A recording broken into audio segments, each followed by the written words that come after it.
All right. Boston Celtics, first to the floor, joined by Greeny of Barstool Sports. Game 59 plus 20, whatever number that is. 79. 79. Not a math guy, but I can do that one. Thank God. Thank God someone's here that can add 59 and 20. Celtics win against the New York Knicks to make it a clean 4-0 sweep of the New York Knicks. They make it 8-1 against the New York Knicks over 2 seasons now because they played the Knicks 5 times last season because of the in-season tournament, and they went 4-1 last year, 4-0 this season. But this was by far the closest of all the games. It took OT. It took 47 minutes and 44 seconds from Jason Tatum tonight. That might have been the craziest part of the whole game, to be honest. Yeah. So this is a fun game now that we won. Less fun when we were maybe blowing that 7-point lead with a couple minutes to go. But Greeny, how are we feeling after that one? I'm feeling thankful that we got an entertaining game in early April. I'm thankful that they won. I'm thankful, every day of my life for Jason Tatum, to be honest. I think all of us should take at least 15 to 20 minutes every day and thank God for Jason Tatum. But I also, even though they won this season series 4-0, there were still parts of this game that I think you can look at what might cause you potential hiccups in a second round series. This was the first time they played Mitchell Robinson. So I thought he was very impactful on the offensive glass. I think you kind of saw in this matchup, maybe defensively, we're a bit of an Al Horford merchant team. Like nobody. Always. So it wasn't like this, the first 3 games, I feel like you walked away from that being like, there's a Grand Canyon sized gap between these two teams. Tonight was the reminder that if you dick around and you don't play up to your standard, this team, it's still a 50-win basketball team. Like they do have the talent to challenge you in areas that we know lose the Celtic playoff games. Poor late game rebounding, poor late game execution, turnovers. Like those are all things we have seen them lose series or extend series that they shouldn't be. And now with Jalen's knee, like that's a concern, right? You want to be playing as tight a series as possible. So overall, I feel great because they won, but I feel different than I did after the 3 blowout wins. Yeah, look, that on one hand, no question, I think that this Knicks team is clearly better when they have Mitchell Robinson instead of having to play Precious Achiuwa. I think that's obvious. I think this Boston Celtics team is clearly better when they have Al Horford than when they don't have Al Horford. That might be the most obvious statement that's ever come out of my mouth. And shout out everybody in the chat. D Grant in the chat, Knicks fan. I'm a Knicks fan. What can the Knicks do to match Boston's firepower? This is the problem, I think, right? Like in any of these games, have you felt like they've been able to solve the matchup problem? No. Right? And when you're in a playoff series, it's you need to prove that you can solve the problems that are presented to you 4 out of 7 times. Even on a night like tonight where the Celtics didn't even shoot all that great for an entire half, they still were able to stay attached, right? Nothing – this wing, all these Jason Tatum stoppers that the Knicks have not been able to stop Jason Tatum at any moment. So when you just think of the matchup problem that it's tough to match firepower when you have a roster problem, right? Like the Knicks aren't the only team in the East or in the NBA that have this problem especially with a healthy Porzingis. Like this is why the Celtics have the most wins in the NBA over 2 years. You cannot match up with them. And the teams that do, maybe like in Oklahoma City, a Minnesota here and there, like you may not even play them. So in your own conference, it's really hard when you just don't have the bodies 1 through 9. Oh man, Moira was at the game tonight. That would have been a fun experience to wave goodbye to all the Knicks fans. But yeah, like it's not necessarily just a Knicks problem. Right. It feels like it's a specific Knicks problem because they were marketed and shoved down our throats as a team that is now built to beat and stop the Boston Celtics. But the reality is that there is no one. I think Oklahoma City is really the only one that has the defense that can credibly night in, night out in a series, slow down this Celtics offense. And even then, you go back to the second game against the Thunder. There's a version of that game, or lots of versions of that game, where Celtics just shoot their normal 36, 37%, and they go completely nuts. And that strategy of the Thunder kind of packing the paint and the Celtics missing threes doesn't work 4 times. So they're picking and choosing their poison as well. There's as you said it perfectly, Greeny. They don't win 64 games by accident, and they go 16-3, and then back that season up with a 60-win season. Plus nine differential season, right? And you got to remember, the Celtics won 2 games in this matchup without Porzingis. So even if you think Porzingis wouldn't be around for a second round series, I mean, obviously the huge caveat, like we're going to probably talk about it, Jalen's health, like whatever. But if you just think they don't need Porzingis to have a matchup advantage in, a potential second round series against the Knicks, they can pick on, they can still attack from the wing. They can still make, Jalen Brunson guard up and abuse that hunted seal matchup. So the fact that Porzingis is making 30-footers makes your life a whole lot easier. But as we just saw, I've always been of the thought that Porzingis is what takes this team and makes them untouchable. Without him, they're still a title favorite. So it's like your margin for error is whatever Porzingis can give you, but you're good enough without him that, you can still win the title. I mean, it'd sure be nice to have Kristaps Porzingis in the second round. I feel like we're owed it. But then I'm wondering, okay, if we get Porzingis, who are we sacrificing? Because every year of my life has robbed me of has presented a playoff injury. So it's like, who are we sacrificing? And it can't be Jalen because he's too important. Well, it certainly looks like we're sacrificing Jaylen Brown at this current moment. Maybe we'll just pivot right there and we can come back to the game as well. But Jaylen Brown tonight, 2 for 8, 21 minutes, very an uncanny number, I guess I would say. Greeny, I think we were saying that we believe Jaylen when he's saying he's not pushing to make the 65 game mark, and that the reason that he's playing is because the doctors have said that you can't make it worse, and this is going to learn to play with it, yada, yada, yada. Hopefully it gets better as we get closer to the playoffs and into the playoffs. Mm-hmm. But I can't sit here and pretend that the fact that he plays exactly 21 minutes, 1 minute more than he needs to in order to qualify for the number, and then now he only has to play 15 minutes, I think, in the next game. He gets two, you don't have to be right at 20. Yeah. Because I don't think he has any of those. He may have one, though. I have to check, but I don't think so. Exactly. But, watching him tonight, I think you learned the reality of his injury, right? Last time we were talking, it was, man, he's hurt. You can see him laboring, but he's still putting up these efficient totals. He's still, having moments where he looks like himself. And we said, let's see what it looks like when he has to play a tougher perimeter defense, like a team that actually requires him. Not the Suns, not the Wizards, like a real team. I think tonight you saw the downside of what can happen with this injury. So when I see him playing 21 minutes, I think it's not a coincidence that that's the limit, right? That's not an accident.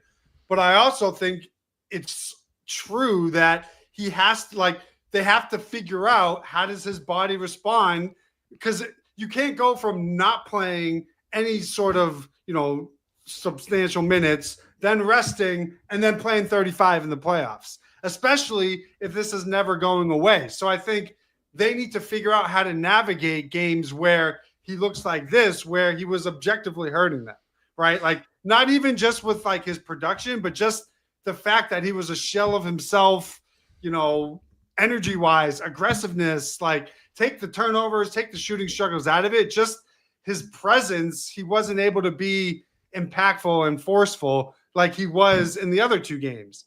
So you're like, okay, is it going to be a coin flip as to what version of Jalen you're going to get? If he's also telling you that sitting out isn't going to matter, then this is your reality that you have to navigate through. And the only way to do that is to play him 20, 25 minutes a night to see what happens.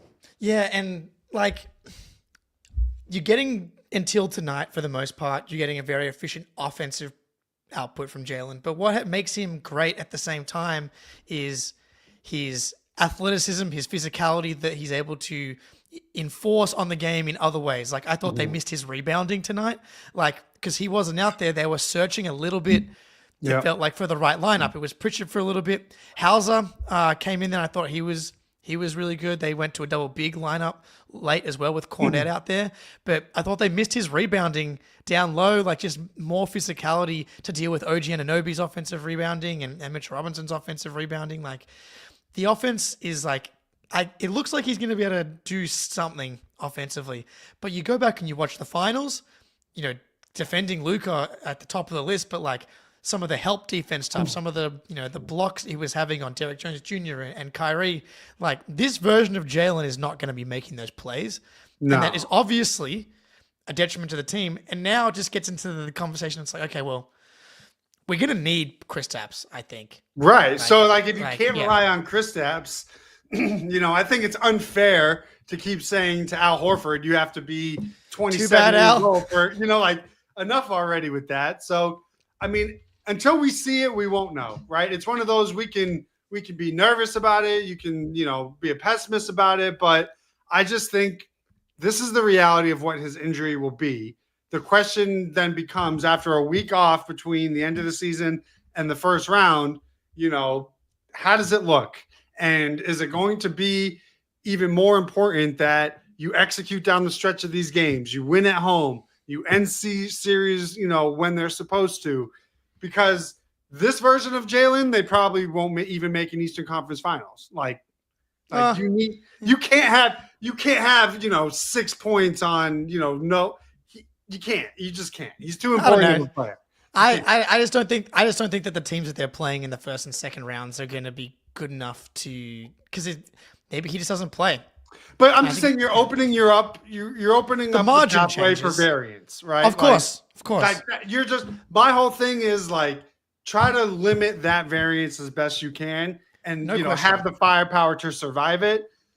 I'm just, Yes, Greeny, I would love a perfectly healthy Jaylen Brown for the second round. I'm agreeing there, but it's like I think they'll beat the Knicks without Jaylen. I feel very confident. What if it isn't the Knicks? What if it's the Pistons? It's fine. They're fine. I'm just saying. I would like to have him. Yeah, I'd like to have him. That's for sure. And so I've chosen to trust the Australians with the medical staff and them letting him play. I'm choosing to believe that it's fine and it's good. Right. But at the same time, it would really make all of us feel better, I think, if he could just learn to play with it away from us, because this is really hard for us to understand and like just grapple with while he's limping up and down the court. Mm-hmm. So I don't know. I can't imagine he plays on a back. I feel like it would almost be malpractice to play him on a back-to-back. Well, maybe they set him up to only play 21 minutes tonight so he can play tomorrow. And that would piss me off if he plays tomorrow. No one should be playing tomorrow. Especially because you have one rest day to play with. Like, I don't know. It'll be fat. I wonder how much. I think it's not the truth to say the 65 game limit, all NBA, all that stuff is playing zero role in it. Like, why wouldn't it? But I don't think it's the team saying Jalen sit out, him saying no, I need to play to make the 65. Like, I have to go with you. Like, if the team is saying he's allowed to be out there and it's, they're evaluating based off tonight's information for moving forward, like maybe now the plan is changing because he didn't respond, like we just don't know. I would just hate you don't need him against these, the 2 games against Charlotte. Your seat is locked up. Watching him tonight was the first time that I was like, okay, it's impacting him to a point to where he can't even be on the floor. And that is not what we saw in the previous 2 games. So I can understand, okay, maybe you give him a first shift. And if he's not moving well, then you pull the plug. And then you just say you were under the 20 minutes, whatever, we gave it a shot, but you're not moving right. And, the playoffs are in a week. Maybe that's how they go with it. I mean, and at some point, right, like, I'm not sure if you saw the Jalen Wells injury tonight in Memphis. It's just like, regardless of Jalen, it's like every second that we're out there is a chance of A rolled something ankle. happening or whatever. And like, I would hate for it to happen at least the Knicks game had a bit of juice to it. Like, it makes sense to me. Like, that is they clearly used it as what I would assume is the last game of the season. Because right. There's gonna. I mean, they only played 9 deep, right? Like they didn't Yeah. play the deep bench. They back to back Exactly. tomorrow, obviously. But Yeah. it wouldn't only 8 surprise me. tonight. Yeah, no so it wouldn't Horford. surprise me if this was the dress rehearsal. Because I imagine the main Celtics will take at least one of the. Because that's like what they did last year. They had the main Celtics for one of the final two. And given that this is a back to back, like KP's out, that. Drew's got to be out. Tatum can't play after 48 minutes. That's sicko. It's on the road. He better not. Like, what are we doing, guys? It's one of the coolest and best things about him. No question that he can roll out tonight in the fourth last game of the regular season in April and put up 33 points, 7 boards, 5 assists, guard multiple positions in 48 minutes. I love it. That's it. No more. I just don't know. I don't know. I just don't know. I know. Especially if Jalen is going to sit. I feel like he's going to be like, well, I have to, it's just. I can't let these poor kids. They got Christmas presents. That's fine. Baylor Scheinman will put on a show for the kids, Jason. It's going to be okay. Just spend some extra time something really signing dangerous some to all the kids in Orlando that got tickets if Tatum sat, but I don't think I can afford what I was about to say for him to sit. So we can avoid that. All but right. I'm with you, especially given it's a back-to-back. If they had a day in between, I'd say fine, even with the 48 minutes. But, I mean, again, also don't put anything on tape in the event that you have to play the Magic in the first round. So, just sit them. Yeah, and, we achieved what we needed to see here. And Kristaps Porzingis, the way that he is playing right now, I do think that this version, touching every piece of wood that is close to me, he can make up for what we're losing in Jaylen Brown to some extent. Definitely. This level, so tonight, season high 39 minutes for Kristaps Porzingis. Firstly, praying to grateful to the gods that he didn't, miss this game with the illness that he was out for the previous game with. That turns out that it was the Washington Wizards-itis. Washington Wizards-itis. Yeah. Yeah, which thank God that we weren't getting a second bout of the plague. It was just Washington Wizards. He plays 39 minutes, has a monster game on both ends, and this version of him can really paper over some stuff, at least until conference finals, which looks like we're potentially going to need. So I'm going to play the. There was a couple shots from KP tonight that were just outrageous. Obviously, he had the late shot clock bomb from the logo, from closer to half court than it was to the 3-point line. And he had a comment after the game. The ball rolled to me, and I said, "This is destiny." So I picked it up. He's awesome. What a machine! Just an overall delight of a human. What a guy! What a guy! And then, I mean, I'm not sure which was the bigger shot, the KP or the Tatum shot, but we have the KP shot from the playback earlier here today.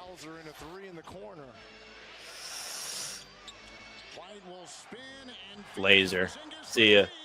Oh! Yep. Regular. Latvian! It's regular. It's regular. Moses! They gave the points. Unbelievable. I think, I don't know, the Tatum one obviously. You needed the Tatum one of it. Yeah, so that was probably the bigger shot, but that KP one was the dagger. That was the one that breaks your spirit because it gives you that separation to where, now the twos don't hurt you as bad. So I think that was the back and forth in overtime. It's usually whoever hits the big momentum three first, I feel comes away with a win there. And I just think his spacing, I mean, we're seeing Brad Stevens' brain, unfold before our eyes of the spacing, the switching, the rim protection.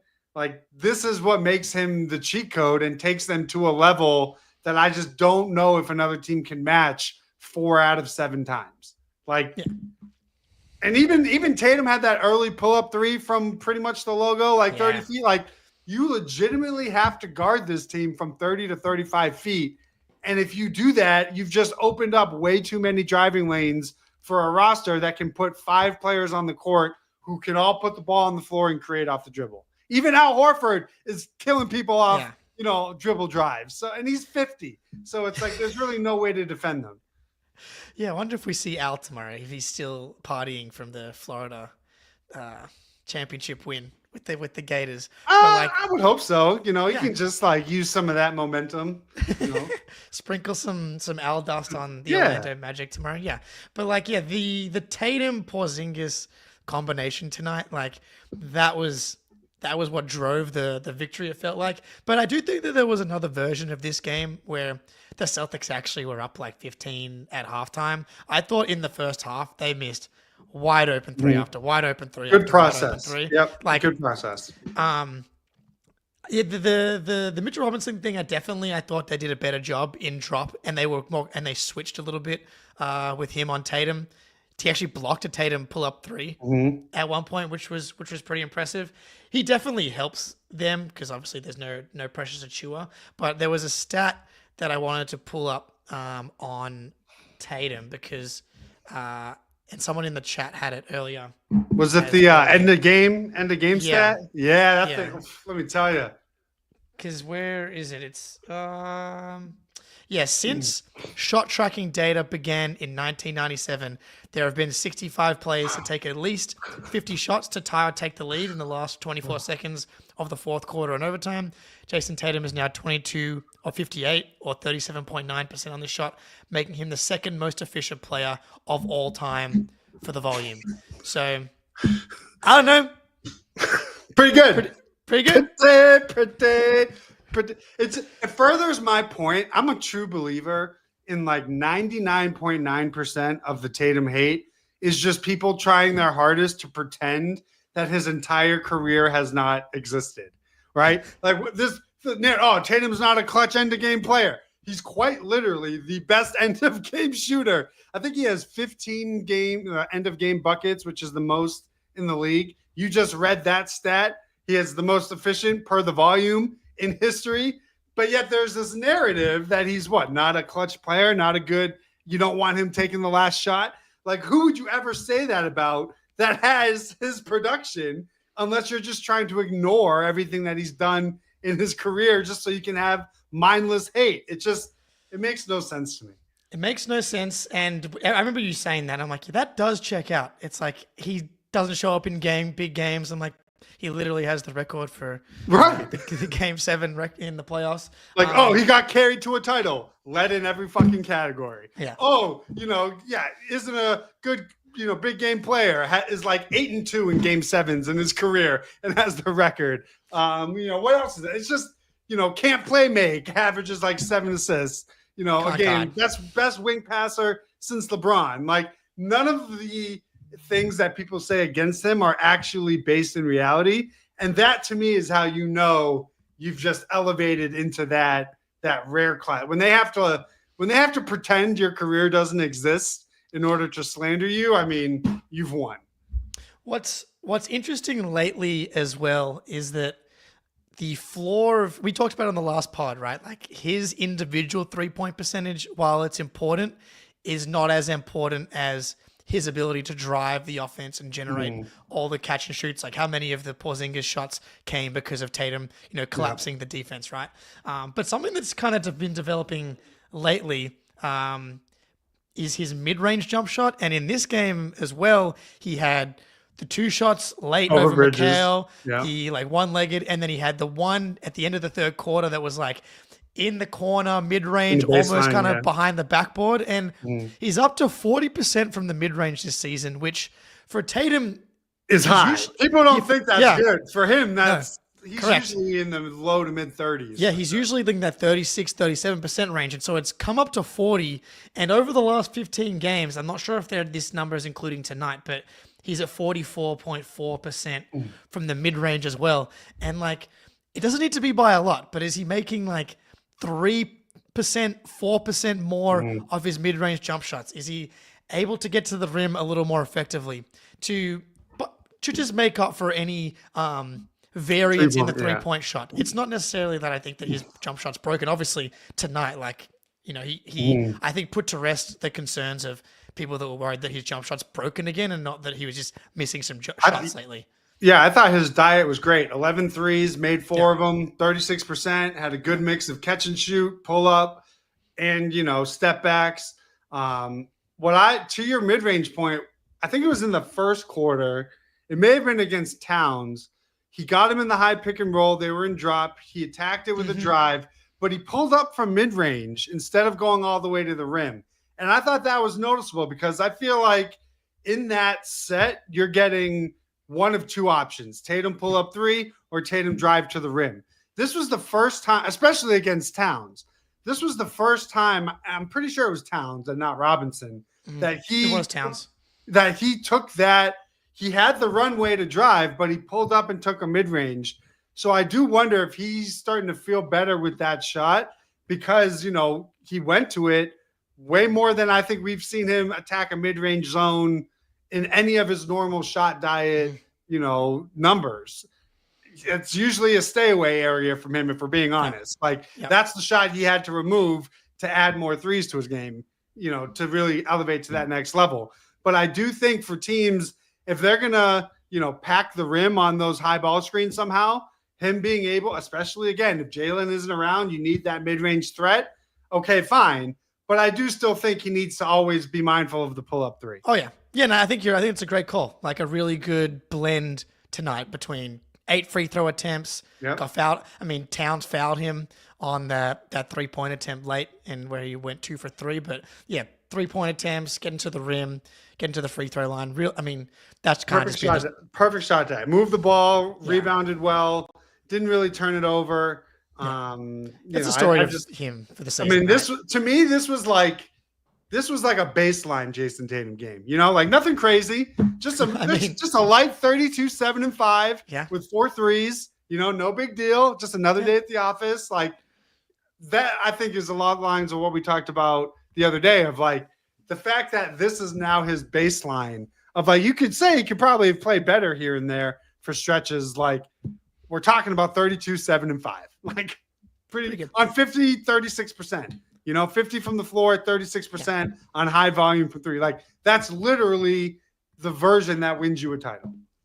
Yeah. And I think again, like going back to the Jalen stuff, because I think I'm worried it would be a lot better if Jalen's knee wasn't sore, but like you add in a healthy Porzingis touch word, you add in this level of Jason Tatum play, which he was really good last year and was a very deserved first team All-NBA player. But what he's done this year, he's raised his floor night to night this season. And it doesn't feel like the variance is hitting him quite as much night to night. And we're obviously going to see that if that translates into the playoffs here. But he's fucking... We're going to need this guy. Like I said, every single day, every Celtics fan should take at least, I'm not telling you it can't be more, but at least 15 to 20 minutes to thank God for Jason Tatum. Like, just carve it out. Wake up in the morning, say your prayer, and get on with your day because he has literally changed. This is what I imagine. I mean, I was born in 87, so I missed the whole rise of Bird. I remember what it was like for the rise of Pierce. This is different. This is like what it must have felt like to have the Larry Bird ascension. Like that's the level we're talking here. And I just don't think that should be taken for granted because we've literally, for the most of us, have gone our entire lives without seeing this type of Celtic. It's pretty nice. Are you watching Celtic City? I'm guessing you are. I mean, alone in the privacy of my own, office where I can dim the lights and, have some, although get some sense. I was joking with my dad. I don't think I'm going to enjoy the next episode, my era, the dark era, the Patino era, like the worst era in the history of the France, worse than the 70s. Like this is where the true darkness has molded the majority of my era. And unless you've had to like live through a Rick Pitino season, don't talk to me about Joe fucking Mazzulla. Like, no, I'm not entertaining it. So I have enjoyed the previous 6, but I feel like I'm going to be very triggered for episode 7. We just got to get through the next 1 or 2 and the good times will return. But the last couple episodes, I thought they did a good job here by not spoiling the end of the 80s by giving us too much of the 90s because it was like Reggie Lewis is here, Dee Right. Brown's doing some good interviews.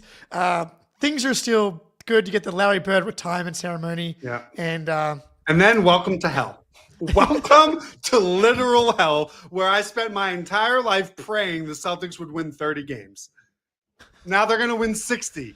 Like, what the fuck? again, yeah, it's. I mean, I felt it in the fields last night between the McHale foot injury stuff and I mean all of them. All of the old guys just going through it, trying to survive. Oh, did you also enjoy the Danny Ainge, Trader Danny beginning of his like Joker arc? It's like they should have traded Larry, they should have traded Kevin. I would have traded me too. I was like, oh, it all makes sense now. It is. I mean, it is funny to see. He's talking about, I'll be watching them, be a part of them, like for the rest of my life. Hey, buddy, you're about to be in charge of this whole thing. Yeah. You're about to save our entire lives. You're going to watch it from afar. Buddy, you don't even know what's coming your way. Yeah, well, thank God and thank Danny Ainge for Jason Tatum, I would say as well on your evening prayers. Drew Holiday, he's playoff Drew right now. I thought he was rock solid tonight, 2-point range, 3-point range. The mallet finger appears to have fixed his 3-point shot, which is awesome. Let me ask you, have you even thought about his I haven't even given it a second of thought for, I don't know, his last 5 or 6 games. I just feel like it hasn't even entered my mind. I legitimately forgot he had it before you even just said it, because nothing about his performance. He's shooting better, especially from the corners, which is gigantic. So important. We're not getting as much CTE level basketball from him, which tells me he's locking in. And I just think this level of Holiday is, if this is playoff Drew, again, he has a spotty playoff, up and down, up and down, up and down. You never quite know, what he's going to give you. But this version of him is, I think, his best stretch of the season by far. Oh, yeah. Last 10 games that he's played in, 10-0, firstly, 12 points, 4.5 rebounds, 5.3 assists. So 12, 5, and 5 on 45 from the field, but 41% from three. Literally perfect. Perfect. That's the role. No notes. 8 to 12 points, make your open threes, play good defense, and don't turn it over. That's it. That's all I need from you at 34 years old. Beautiful. So yeah, he's peaking or at least settling in at the right time. Shout out Malletfinger. Maybe the next time someone gets. I was gonna say, do I need to give myself Malletfinger to like keep this train rolling? I'll do it. I don't need my tendons. I'll fucking do it. If my 3-point percentage from my rec league game is any indication last night, then I also need to get some Malletfinger. no, I think I need Malletfinger because maybe that'll fix my 3-point shot. But he rock solid, 16 points, 4 rebounds, 3 assists, 2 steals. I thought defensively looked really good. Brunson was awesome in this game, but I thought that Holiday had some really nice defensive moments and gave you 37 minutes. It was really good on Cat too. I think he bullied Cat into going to a fadeaway, like couldn't bully him in the paint. That was. He must be so strong. He must be so strong because Cat had an incredible game. Do it. Yeah, like I don't know if it was because he has like a lower position, like a wider base or something. I mean, I'm not a physicist, but like that's true. Like he's got like a wide base and he's got the leverage. I feel like leverage would be a word to use in this equation. Pad level. I just felt like against bigger players, Cat was more aggressive. So the fact that Drew was able to do that with no help and force him into a tough, fadeaway, which he came back short, like that's, I mean, I don't want to say it, but like we know who that reminds us of, obviously. And, that's the type of, what makes the Celtics defense so good. And another concern for Jalen for me is they're so good because they don't have to help. Well, if you have a weakness that can be attacked, it forces rotation. We know that because that's how the Celtics beat teams. They force you in rotation. So the fact that they can be that versatile and guard bigs with point guards and not have to rotate is just such a cheat code. It's such a valuable part of their process that, you hope to see it moving forward. Yeah, he's so important for the defensive ceiling of his team to have so many guys that you can do a variety of things with. And I think if you missed Al Horford in that same vein tonight. Yeah. Because there was a possessions where I thought Luke actually did all right in space a couple times today, but obviously you prefer that to be Al Horford. But yeah, I don't get mad when Brunson makes shot. He's an incredible shot maker. So good. They didn't get killed by any of the the Bridges, the OGs, the Harts. None of their production was all that impressive or consistent. It was really just Jalen and Cat, and that's not going to be enough. Especially on a. I think that what did the Celtics finish from three? 34, 35%? And they ended up 38.8. Okay, so 38% from them, you're not going to be able to match that with only two guys having efficient, games against you. Yeah, I knew in the first half it was most likely the dam was going to break because they were just getting too many good looks, and then they shot 10 for 20 in the second half. And they should have honestly closed it out in regulation, but we got a few extra special moments late there. Weird Derek White turnovers late. He's got a turnover problem lately. It's kind of weird. Later was weird. It was you had that Derek White pass to Tatum across the court. Mm-hmm. You also had you gave Tatum's go ahead to Porzingis. Porzingis was not even close. Drew, I will say, he is allergic to shooting under the rim at the moment. Yeah. Tatum did have another pass to Drew, and he should have just gone straight up with it. If you want, you could also count the Pritchard contested three as a turnover with about 90 seconds left. That was, he missed time and score. But, he's made enough of them to maybe he's earned that right. But not the best, time and score moment. I don't know. It really wasn't the best we've ever seen this team play. So I just think it's encouraging on the road in a hostile environment without a whole lot of momentum. You can still gut out a win. I think shows you this is not the Celtics of old, right? The Celtics of old lose this game on that Josh Hart buzzer beater at the fourth quarter that goes in, for the pre-title Celtics. But now that they've gone through it and gone over the hump, they're winning these games that, you could argue they lose in previous versions. Yeah. No, they're just more poised now, and they've just been through so much. I just don't think that they can really be rattled in a situation like that. They just kind of stick with it. And also just beating this I'm always just good luck beating this team 4 times. There's too much firepower. The defensive floor and ceilings are too high for a team that doesn't have as much talent like the Knicks to really have a chance of beating this team. This team is so much better than that team that lost to the Heat because of Caleb Martin shooting variance. This Celtics team, even if you do get hit with variance, there's too many other ways that they're building their margin for them to lose. I would say yes and no, right? I agree with you that, their margin for error is big, but I do still think if you go into a playoff game or a playoff series and you have 17, 18 turnovers, 20, 21 points allowed off turnovers, I think they got out-rebounded by 20-something boards.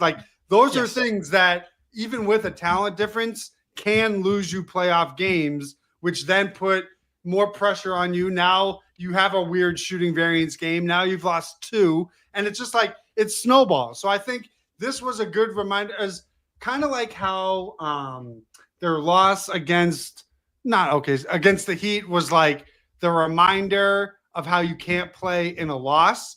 This was a reminder of how you can't really play at times in a win. So when Mazzulla says a win can almost be as, detrimental as a loss, or, a loss, vice versa. I think that's sort of what he's talking about is you won this game, but you need to understand if you are this careless with the ball, if you're this shitty on the defensive glass, especially late in fourth quarters, late in overtimes, those high leverage situations, you're going to lose. And I think it's nice to have that reminder in a win. But again, we know the 3 pillars of playoff pain. That's what they are: turnovers, rebounding, and cold shooting. Can still happen. No question. And tonight you got the turnovers, you got the rebounds, but you had the shooting. The shooting came back. Right. Yeah. I always looked at it the pre-title Celtics, you could only get one of those things. If you got 2, they were going to lose. This version, they can afford to have 2 of those. Yeah. They can't have all 3. That's the margin of error difference, I think. And I think as well, it's they're less likely to have 1, 2, or 3 now as well, just because they are more poised, they are more experienced, they are more talented. And so Yeah. All right. So I mean, on this game, fun game in a good way to April. spend 2 hours, but let's not have them be this close. I don't want to see Jason Tatum playing 48 minutes again until the first round. Like hopefully the conference finals. That would be great. I just feel like he'll never take himself out of a playoff game. So. That's close, no question. Yeah. Couple of like broader NBA things before we get out of here. Quickly, just what happened tonight. I'll pull up here. Luka Doncic was ejected in the Lakers game. Did you see this? So he already has a tech at this point? He already has a tech, and he talks to, you're watching on YouTube right now, so he makes a shot. A fan starts yelling at him. You can see, I pause it right here. You see that fan with the beard and the jersey and the hat? Yep. And then Luka starts talking shit to him. Ref tees Luka up for thinking that he is talking to the ref. And then he gets ejected, and the Lakers lose. And now that still leaves the door open for the Lakers to fall in the standings because they didn't win this game. And I believe the game was still like in the balance when Luka got ejected here. So this is a pickle. how much does that fan get paid by the Thunder? Like, I feel like Shea owes him his game check. I might send him a Venmo. Like, I mean, listen, anything that leads, so it's tough because like anything that leads to a Lakers loss, I am fully in favor of. At the same time, this behavior by the official is everything I cannot stand about the NBA's officiating problem. So it's like I want to be happy for this moment, but I also hate it because like this is the shit that you see this across the league every single night. Just everybody's rescinding these. Like that tech is going to get rescinded tomorrow, 100%. So now the Lakers are going to be like, okay, well, we just had to play this whole game without Luka. In the second half or whatever, you don't get to replay those games. So it's like they have the power to make these influential, rash decisions that are just, you should be able to review that and be like, okay, he's talking to a fan, like whatever. I can't imagine what, trash talking to a fan is worthy of a tech. Like, and if you do think it is, that's a problem also. So I want to hate it, but I love it because it was the Lakers, but I can't stand it because refs are the worst. Yeah, refs are the worst. The idea that you just can't like review stuff and change your mind when things are like clearly obviously wrong because like the rule book or the policy is like, oh, we can't review a non-goaltender, a goaltender, a shot clock violation versus a non-called shot clock violation. Like in the Kings Cavs game the other night, like Zach LaVine, clear shot clock violation, but they count the points, but they don't change the score until like the end of the game. It's like, can we just be human people and be like, 1 second, let's just check. Let's just check. It's professional basketball. Everyone's making hundreds of millions of dollars. Let's just take. And people complain like it takes too long. Like, I don't know. You have to right there. I like basketball. I don't give a shit how long the games take. Like, you have to right get it right. I don't care about that kind of stuff. And I never understood people are like, oh, the reviews take too long. Like, what do you do? You're sitting down watching a game. Who gives a shit if it takes an extra 5 minutes? Like, who cares? Yeah. But I also just very much enjoyed it. And Luka's, if he didn't have his first tech, then he wouldn't have been ejected. Exactly. Shouldn't have been in that position in the first place. All right. Another thing that happened recently, the Florida Gators won the national title game. Yep. The Boston Celtics gave Al Horford the night off, I'm guessing, to watch it. Now, can people hear this? I'm hearing it, but Al Horford slipped in a little nugget for us in his little interview that he did after the game was over. Kid's resilient. He's such a smart player. He's a team player. He understood that they were going to double him. He needed to get his guys involved, so he was looking to pass early, and then he took his moments late and scored some big baskets for us. So he's just a winner. He knows how to play, and I know that I'm going to be playing against him next year in the pros, so in the NBA. So maybe he'll be with us. Who knows? But I'm sure he'll be playing in the NBA. Okay. All right, Al.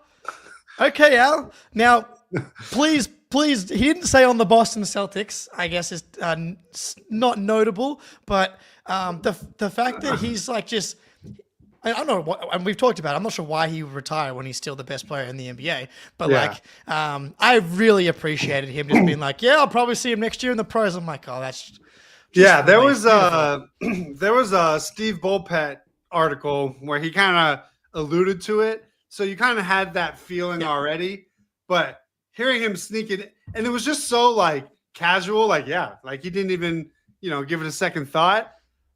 Even though he didn't say the Celtics, I mean, one can only assume, like, who the hell is, he's not, is he really uprooting his, he did do it once, but I don't think anyone's about to offer him $100 million. So I just think, take the minimum out, please. This is Billy Chisholm's first big test. Like, all right, you got to cut Al Horford and Luke Cornett a check. Pay up. Like, he wants to play. He's got it in the tank. You are on record saying you're going to run this the right way.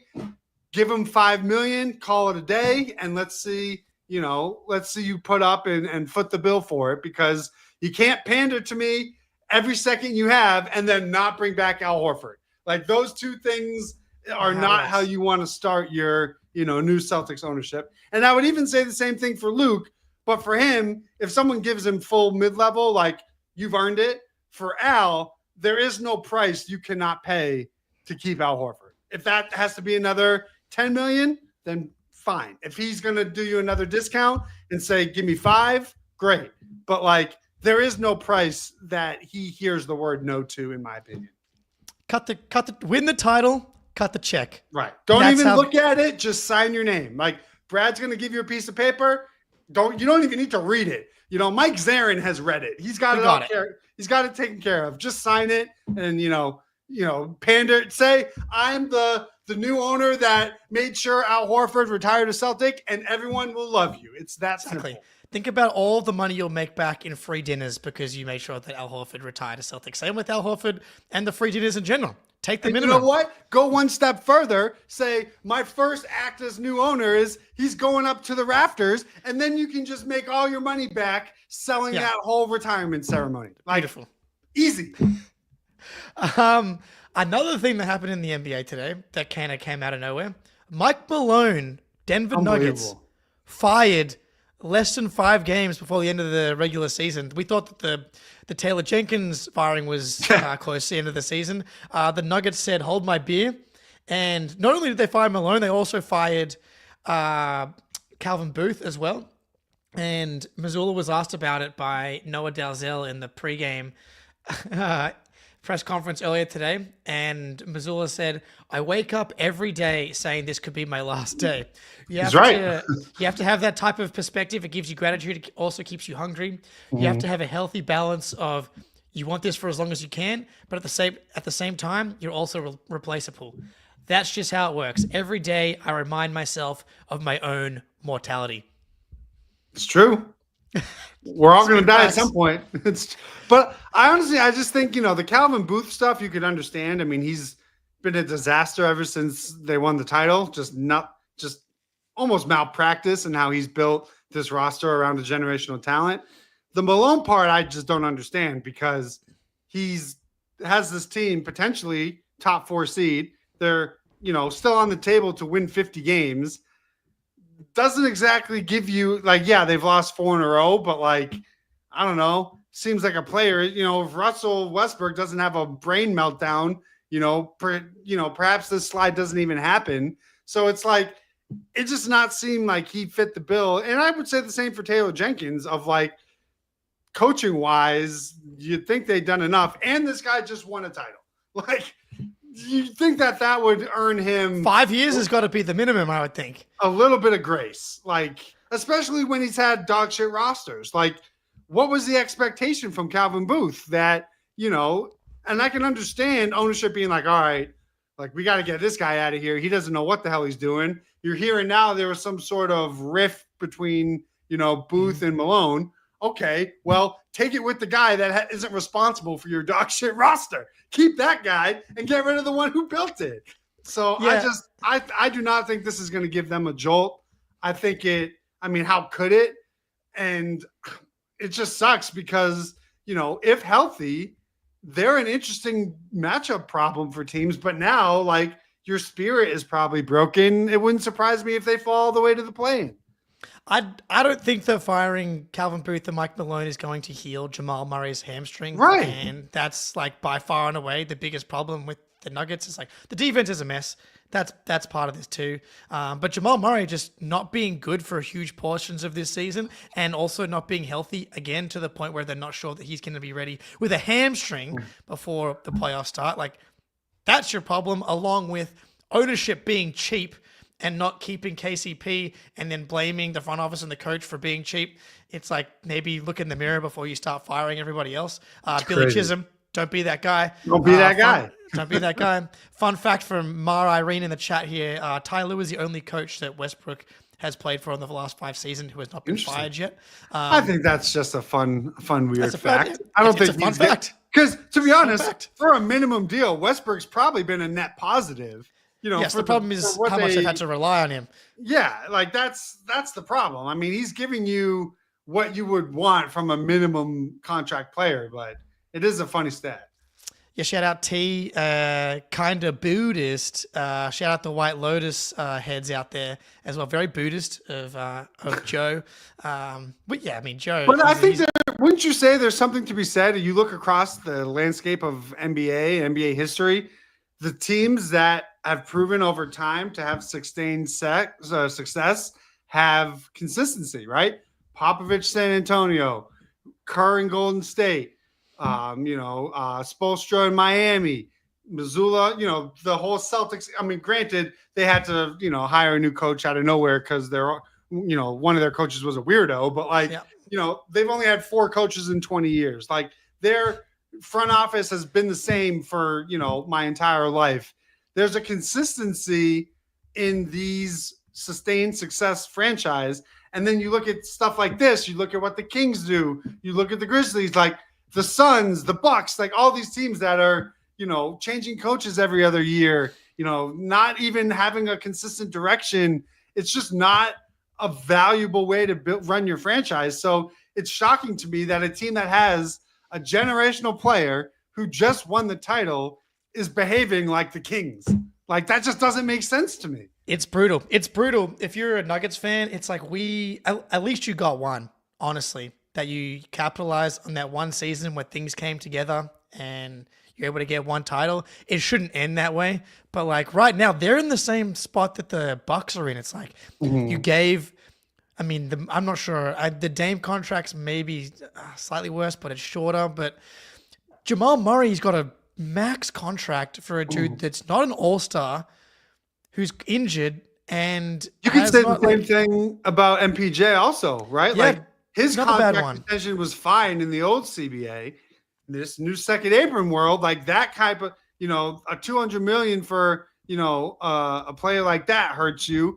And then, like you said, Murray's extension just kicked in. So like you're going to have to for sure get rid of assets to offload that if you want to go that route. And they don't even really have that many draft picks available to play around with. So it's like the front office mismanagement is what has them in this situation, not their coaching. And I just, for a guy that was the longest tenured coach, all-time leader in franchise wins, won you a title, like who are you replacing him with that gets you closer to a championship with this available roster? And like the grass is always greener until you got to hire someone. Next thing you know, you have Doc Rivers. Like that's not great. And I love Doc. I'm thankful for Doc, but like the Bucks haven't ascended after going with Doc over Adrian Griffin. The Suns haven't ascended, bringing in Budenholzer. You name it, Vogel, Monty Williams, Budenholzer.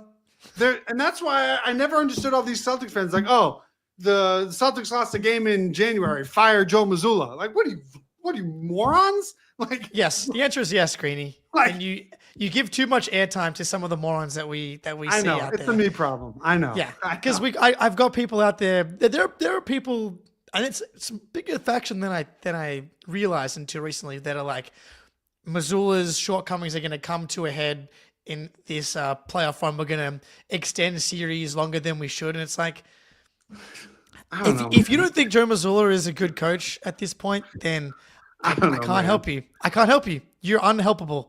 Like what they're saying when they do that is any other coach that would replace him that would have the most wins in the NBA, the most playoff wins in the NBA, and a championship isn't a good coach. That's what they're saying when they say so. By the very definition of how you would deem success, you can't do better than Mazzulla has done. And yet people would think like that. They're 33-7 on the road. What do you think? That's an accident? Like his only shortcomings was that first playoff run. And it's like, he literally got the job a week before training camp started and they lost half the coaching staff.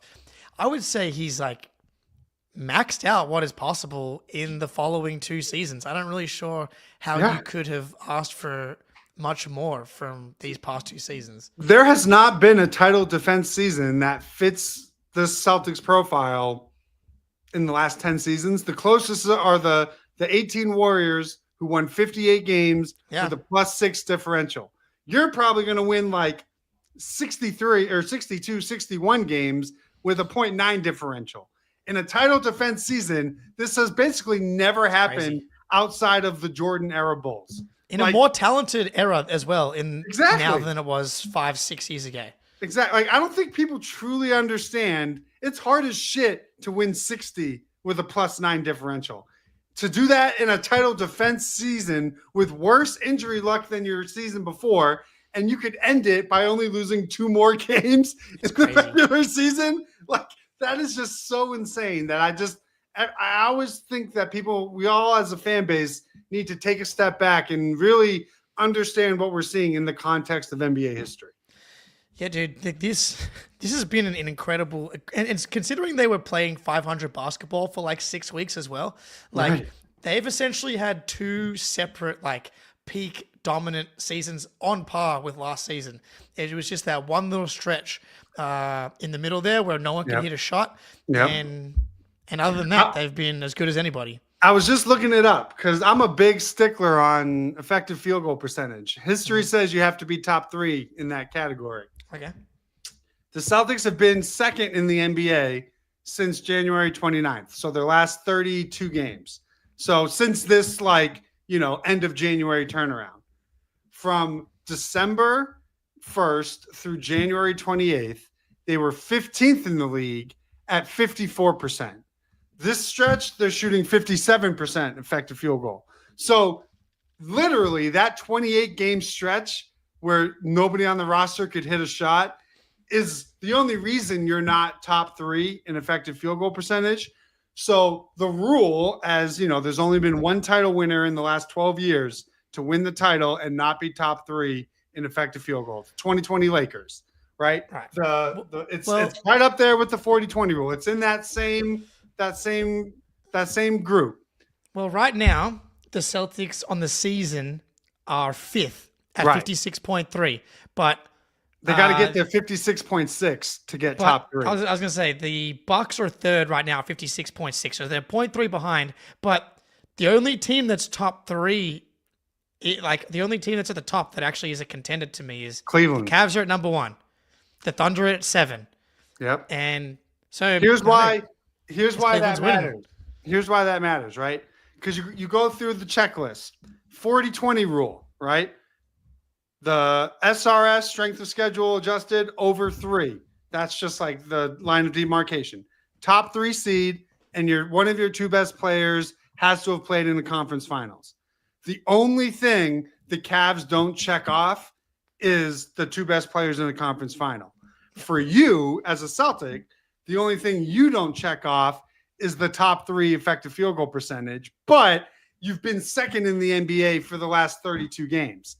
So really, and you're 0.3% behind. Right. So they're going to be a great test to that rule. I mean, last year, no problem. They hit all 3. They hit all the benchmarks. They won the title. So something is going to have to give between OKC, Cleveland, and the Celtics if one of those teams are going to win the title, because none of them check every single box like the Celtics did last year. Interesting. I would love to see all 3 of those with all the title winners and see how many do you have to have 2 out of 3. No one's ever done it without having at least 2 or something like that. Well, there's only been, I think, 2 teams in NBA history, maybe 3, that have won the title without checking off the conference finals rule. So only 2 teams in 75 years have won a title where your 2 best players hadn't played in the conference finals. So that one is like pretty set in stone. Well, of the Cavs, Celtics, and Thunder, there's only one team that can check that off. Correct. That's good. I like that one. I like that one. The only caveat to that, though, is there are 2 exceptions. So it is possible. Whereas, what the Celtics are lacking in is, the top 3, only the Lakers in 2020 in the last 12 years. And that was a weird, fucked up COVID season. So it's like, that's probably the exception.